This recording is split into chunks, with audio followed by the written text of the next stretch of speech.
There are some wild conspiracy theories out there, and this might just be one of them. Now, since the event took place recently, I'm still not sure what to think, although I'm heavily leaning towards the idea that it was actually an inside job. It must have been an inside job, right? There were videos circulating that a suspected shooter was on the roof, and yet Secret Service paid absolutely no attention to this. The rooftop that the shooter was on should have been secured, leading me to think that it was an intentional overlook and hence an inside job. Now, was the objective to kill Trump or make Trump look like a hero? That's the question. A former veteran that calls himself Noctis Draven on X, formerly Twitter, posited a theory that I found to be quite interesting. I don't know that I agree with the theory, but I thought it was worth considering. He lays it out in bullet point style. So, point number one, would be to point out and purposely display Biden's mental decline and obvious dementia. Point number two, have the mainstream media on the left magically and suddenly realize that Biden is in a bad state. They've known, but they will pretend they just now see it. This is designed to make the mindless drones of people who watch them say, you know, maybe Biden should step down. Point number three, demand Biden step down. He will. Point number four, allow Trump to become frontrunner, knowing that this Trump is not the Trump from 2016 or 2020. This Trump will play ball, and in essence is controlled opposition for the overall agenda, as they know there is no real opposition to Trump on either side. Point number five, rally the people on both sides behind Trump.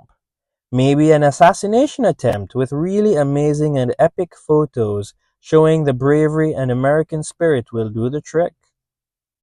Point number six, Trump wins in landslide. Point number seven, Trump continues support of Israel as it kills its way in the Middle East. Point number eight, Trump does nothing he promises and instead engages in wars against both Iran, for Israel of course, and Russia. Point number nine, Trump is alleviated of all responsibility from promises of the border, taxes, corruptions, etc. Because, after all, we are at war. That takes precedence, right? And point number 10, Democrats remove all blame from themselves by saying, well, these wars are all happening under Republican leadership and Trump, not us, hence securing future wins for the next 40 years. Now, it took me quite a while to digest this theory, I have to be honest. I tried to dismiss it out of hand, but, I found that I couldn't. There was something gnawing at me, tugging at my heartstrings.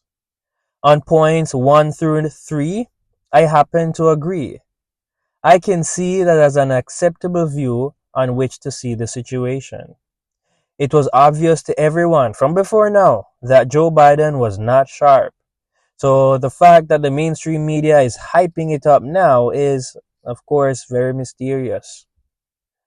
On point number 4, I see it as plausible that he's no longer strictly America first. He's thrown Project 2025 under the bus as though he has no idea what it is, when there was a high likelihood that he in fact did know about and support Project 2025.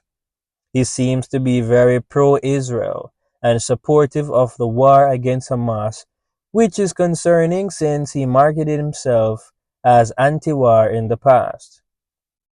Despite claiming he could end the Russia-Ukraine war quickly, as a matter of fact, he said he would not accept Putin's ultimatum for Kiev to give up the 4 regions and to disarm. This is quite perplexing as Putin is winning the war against Ukraine. Putin will not back down. There is no reason for him to. So on the basis of these, it does seem that Trump no longer serves purely America First interests. On point number 5, I just don't know.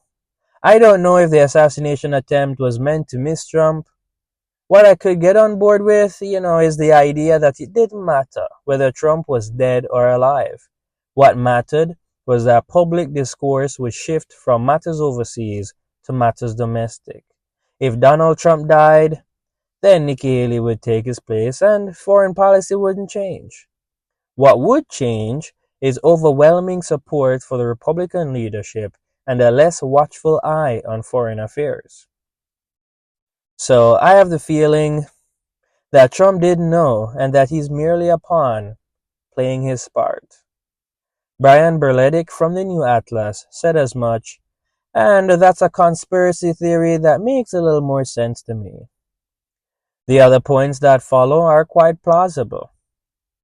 So, turning it back to you, what do you think of this conspiracy theory?